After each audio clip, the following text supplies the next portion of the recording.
52 Axe Patterns, episode 4. Let's go.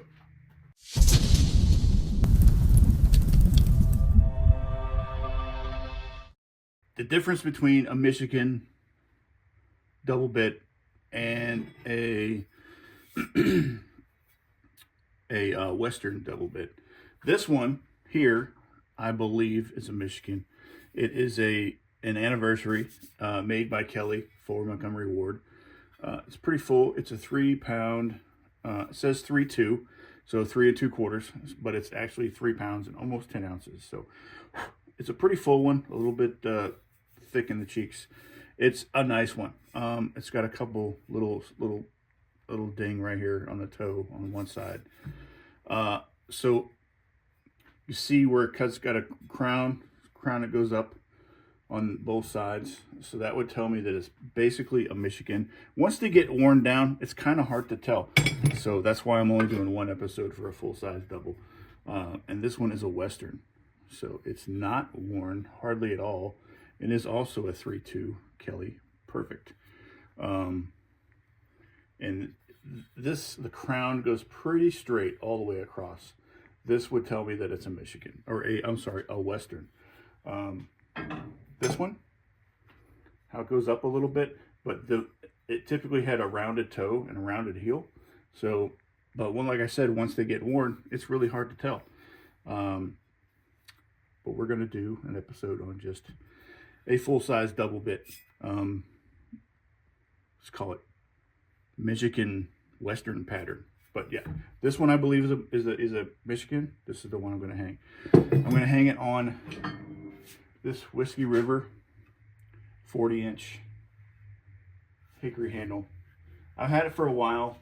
I left it on its side for a little while. Then once I built that bending jig, I got it back straight. So bad craftsman. You don't leave your wood handles laying sideways, especially when it's off of an overhang. That's what happened. I got it straightened out. You can see where I stood it up and left it in a bucket. The bucket got some moisture in it, and it's got a stain on the back. So we're gonna figure out how to deal with this when I get to that point. So yeah, let me get this 24 grit belt. I'm sorry, I think it's a 26. No, it's 24. Put this 24 grit belt, and we'll get this thing started. There we go.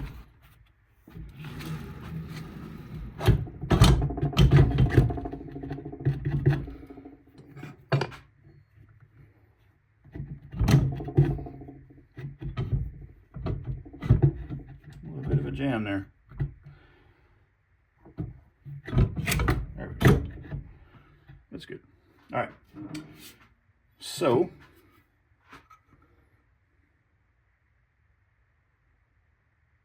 about a 1/4 inch on both sides we need to take off. And then once I get that 1/4 inch on both sides, I'm just going to take off with my belt. And once I get to that point, I'll start thinning out the meat of the handle, and we'll get it going.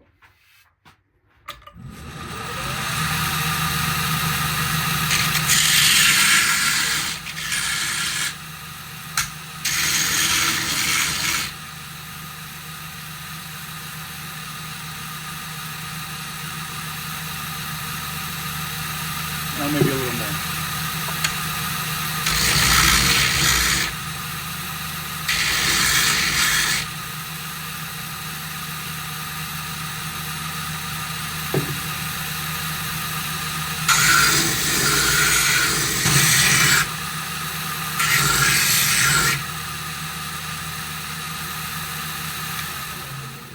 So I wanted to make notice to this little piece of painter's tape that I put on this one side. I also, on the same side, put a little Sharpie mark on that side, the same side. This is the side I'm going to fit the stamp, the anniversary stamp. I'm going to fit that side. That way, when I put it on the handle, it goes on the same way every time. And because the eyes are a little bit wonky, from one side to another. They're not exactly the same. Some are, but just to make sure that I keep the symmetry right, when I fit it on the handle every time, it's the same, if that makes sense. We're going on straight, so that's good. Yeah, we're just going to continue to go. Get all the way down to the portion that I grinded it to. Well, almost. So we're just going to feather it down a little bit more.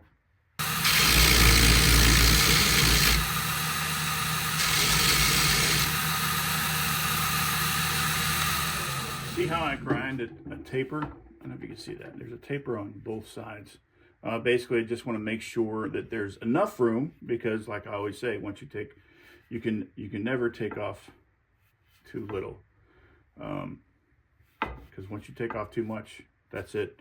So I'm going to I tapered this, and now I'm going to taper the shoulder that I created. I'm going to taper it down. That way I can feather it down once I get to that point.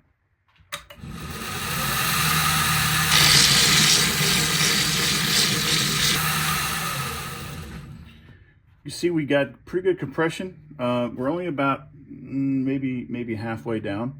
So we're going to bring it down a little bit further, and we're just going to bring it down a little bit at a time, probably like a ½ inch, maybe 3/4 of an inch, until we get down to where I'm comfortable with it.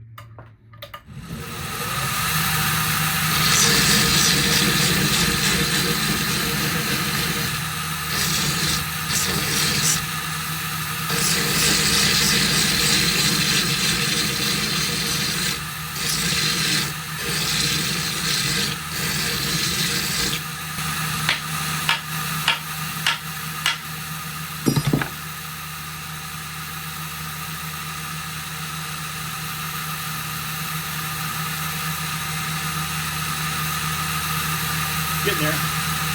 Probably about 2/3.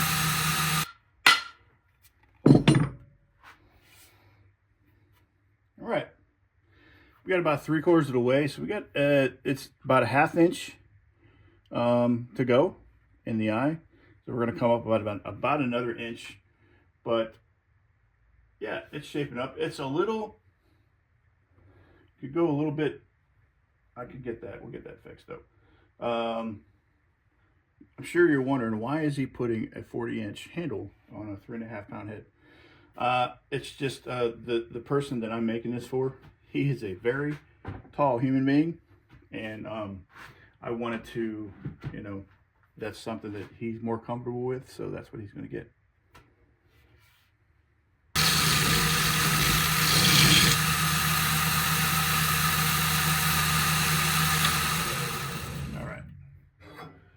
See where we're at now.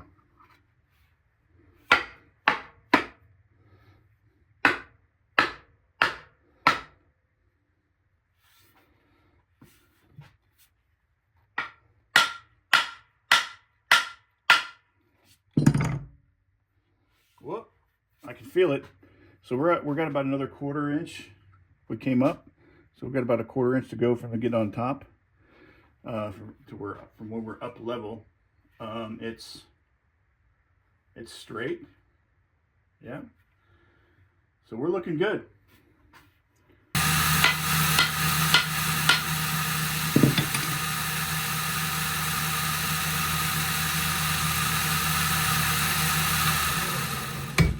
So we're down as far as we need to, but I want to leave a little more. I want to leave about a ½ inch up, so we're going to come down about another 1/4 inch. But let's check the compression. Oh yeah, we're looking pretty good. Got good compression all the way around, all the way across, even on both ends. So we're looking really good there. I'm just going to clean this up a little bit with the grinder. I think we're good. I'm pretty happy with that. Plans can change, but if you notice, I only got about another ½ inch of shoulder left before I run out. So I don't want to run out. Well, maybe about another inch, but I don't want to run out, and I want to leave a little bit in case something were to happen down the road. I'm not saying that my work is great, but stuff happens, weather changes, wood dries out, and I want to leave a little bit of shoulder on there in case it needs to be rehung 20, 30 years down the road.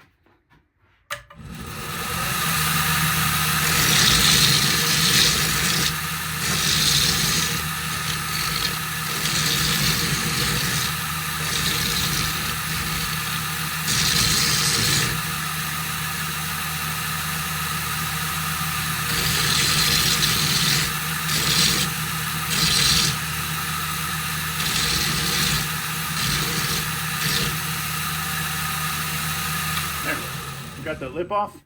So the handle's done. I might take the kerf down about another 1/4 inch. I like to go down about 3/4 of the eye. So right now it's about 2/3. So I'm just going to come down to maybe like right there, just a little bit more. Plus, when I sand this with my palm sander, we're going to lose a little bit material, and it's going to drop down a little bit. Not enough to matter, but it's still going to drop down a little bit.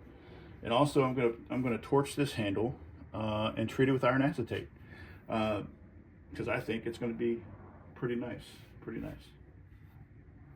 So when I treat a handle with iron acetate, I want to make sure that the handle is totally clean and free of dirt. This thing has been in the shop for, I don't know, a 1.5 years maybe. So it's got plenty of dirt inside the grain. Not saying that I'm going to get it all out, but I'm going to sand it down just to give it a try. But for now, I'm going to sand down the eye section or the tongue and make sure that we get all this flattened out, ready to go. It would help if I plugged in my sander.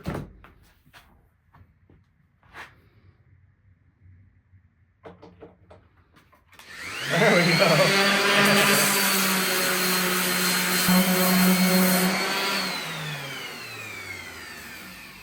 All right, so we got the handle sanded. The stain is still there, unfortunately, if you can see that. Yeah, the stain's still there. I'm just going to give this little end right here, the very end, just a little extra torching just to kind of cover up that stain because I don't like it. And this is sanded with 80, so I'm going to sand it to 120. I'm going to give it another run down with 120 just to kind of knock down that high grain a little bit more. And then I'm going to give it a torch. When you're using a torch, make sure you use it outside. And use gloves, obviously. This is a Flame King. It just hooks onto a little camp bottle, and it actually works really, really well. Sorry about the airline noise.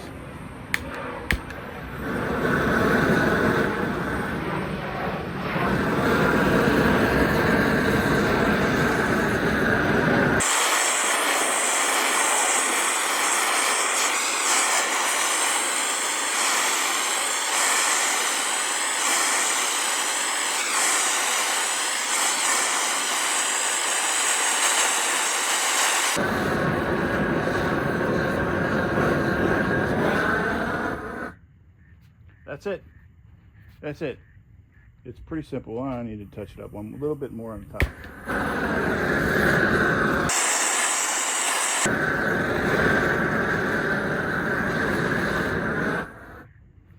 I use this because it's extremely consistent. It lays down a big blanket of fire, and it's just consistent, and I dig it. Back in the shop. Now, as soon as I get back in the shop, when I get this done, it's still kind of warm, so I'm going to hit it with just a light sanding sponge just to knock the high grain and the ash off. Not too much, just to kind of run over it, and you'll find that it makes it silky smooth, actually really, really smooth.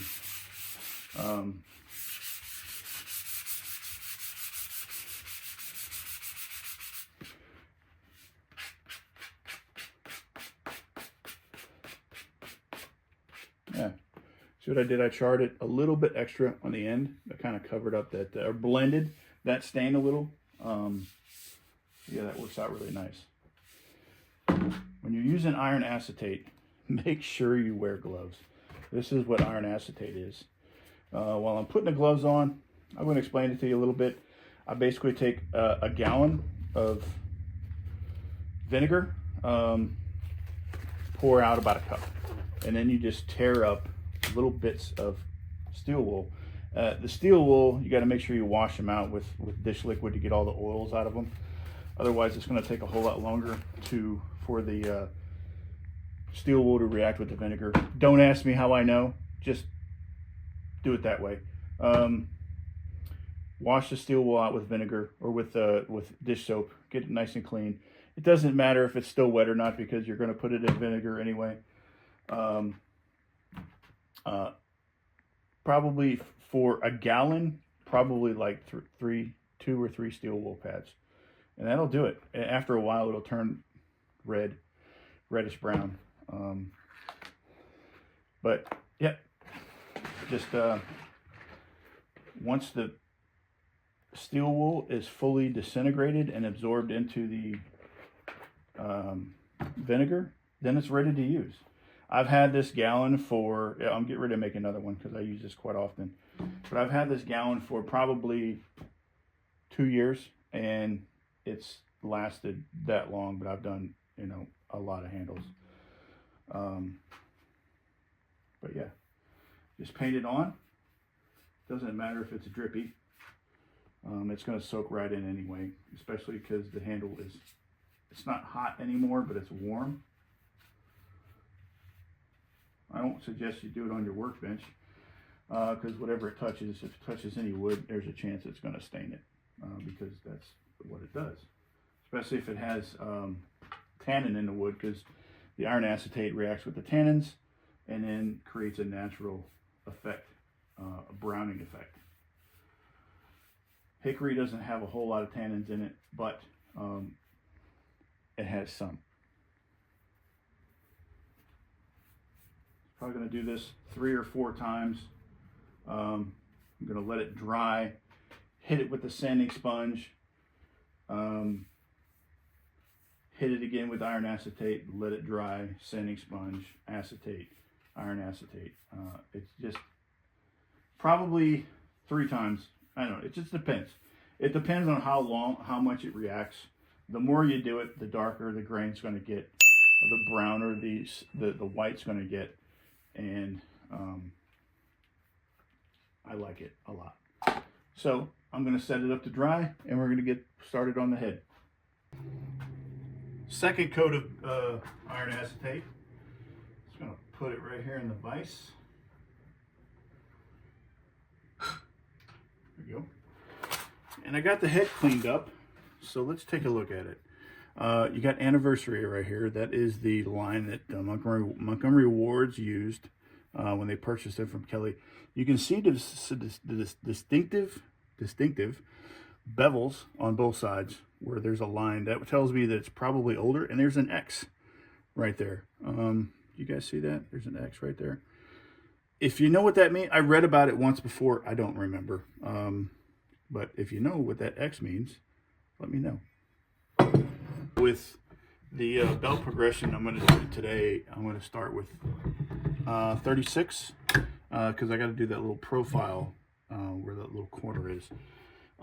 Just a reprofile right there, and then go from 36 to 60, 80, 120, and then I'm going to move on to the conditioning belts from there. I got my fan going because it's southern Mississippi. It's already getting kind of warm down here. Got the burr on both sides. And yep, this was 60, and we're going to move on to 80.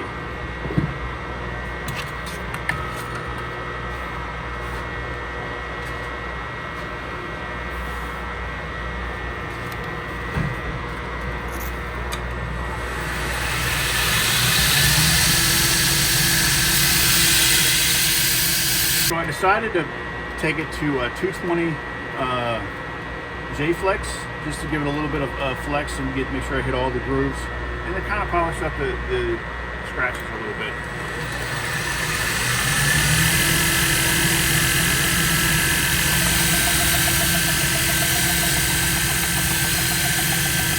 This one is a ultra fine conditioning belt, basically a Scotch-Brite.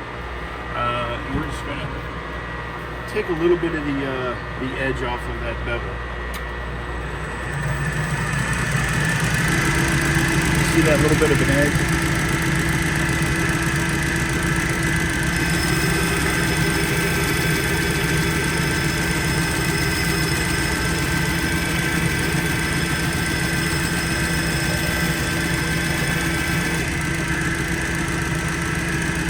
There, just kind of smooths it That's what it looks like now, and that's what it looked like before.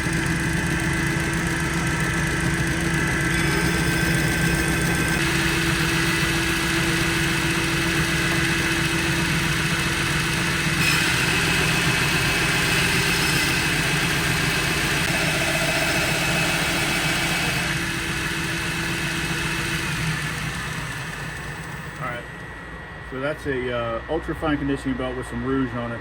Just preparing the bevels for polish. Just a little bit of refining.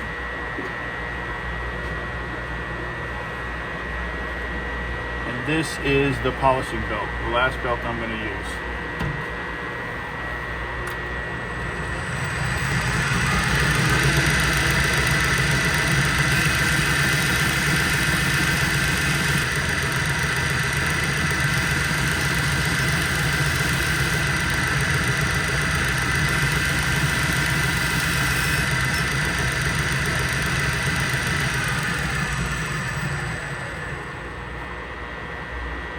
All right, the head is ready to receive the handle. Let's get a wedge made. So I just put a third coat of iron acetate on the handle, putting the flat platen on, and then I'm going back to the 24 grit for back a little bit.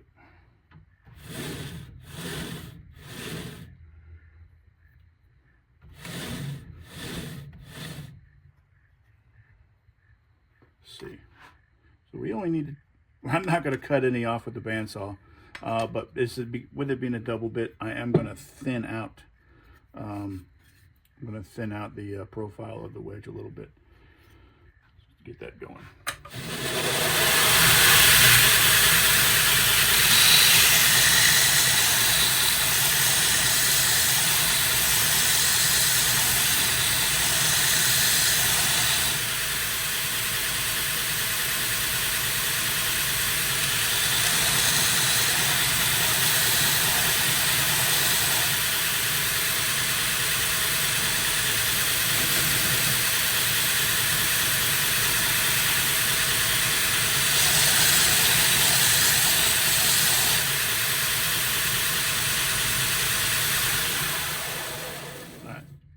Took quite a bit off.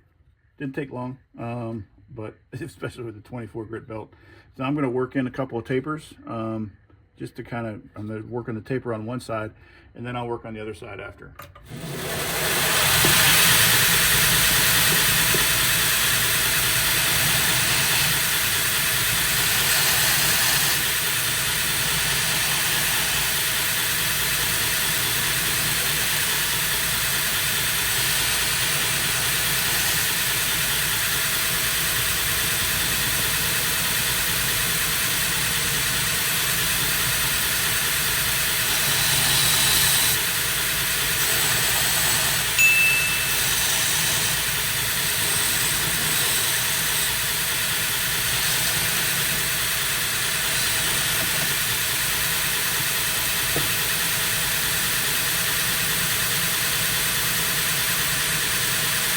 Already going in about that far. I'm going to take a little bit more meat off of it.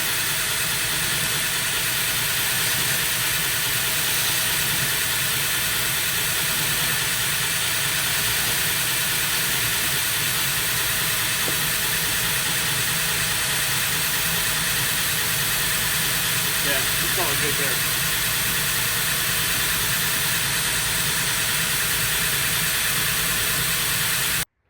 Got the handle all situated.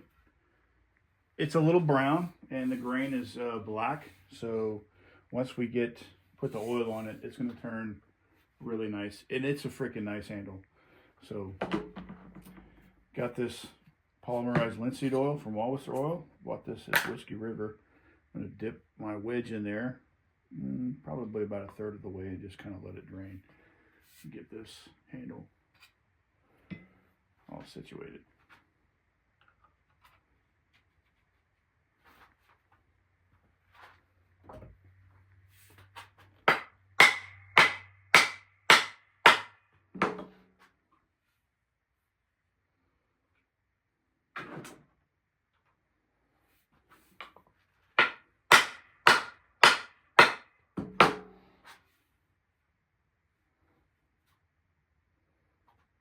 Yeah, it looks pretty straight. Get a couple more taps with my hammer. I just don't know if get it a little bit straight. Set it on my wood there and see if that straightened it out a little bit. Yep. All right. There we go. I feel like that went in a little better. Yeah. Let's get this wedge in.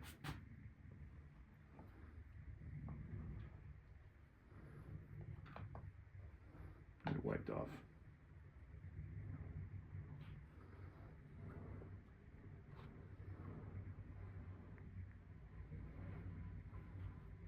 There we go.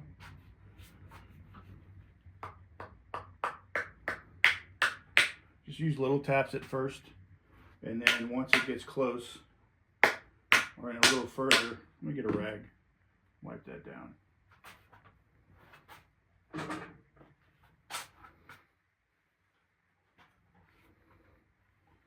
Just to keep that oil from dripping down onto the head.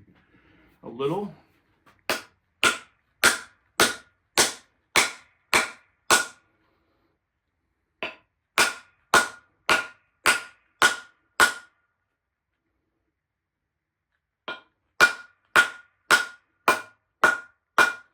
Go. That's it. Hear that? The thunk. That means it's in as far as it's going to go. Let's go get it cut. Check that out. Nice little expansion there.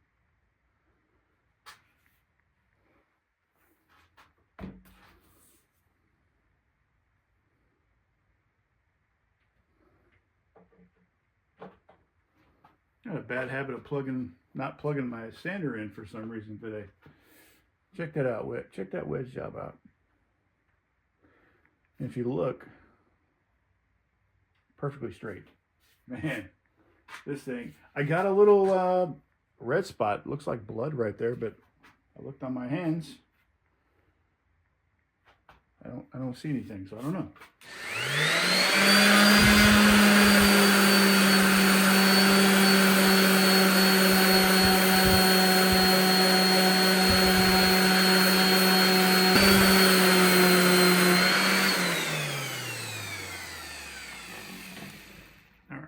That's good. Plug this thing. My little broom, just a little shop broom that I use. Kind of knock off all the dust. All right, see right there, there's a little bit of curl right there, just a tiny bit. I'm just going to get my utility knife, just kind of scrape that upward away from the head. And bam, that's it. It's good.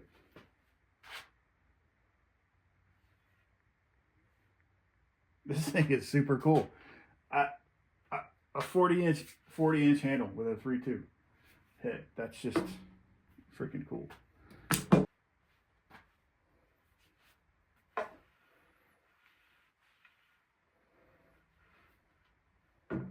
All right, episode 4, 52 axe patterns. Let's just call it the Michigan Western Double. Is in the books on a 40-inch Whiskey River straight handle. Super cool. I don't think they're in stock, but I'll put the link in the description below. This thing turned out pretty damn amazing. I'm pretty happy with it, and the customer is going to be super stoked about it too. Check that out.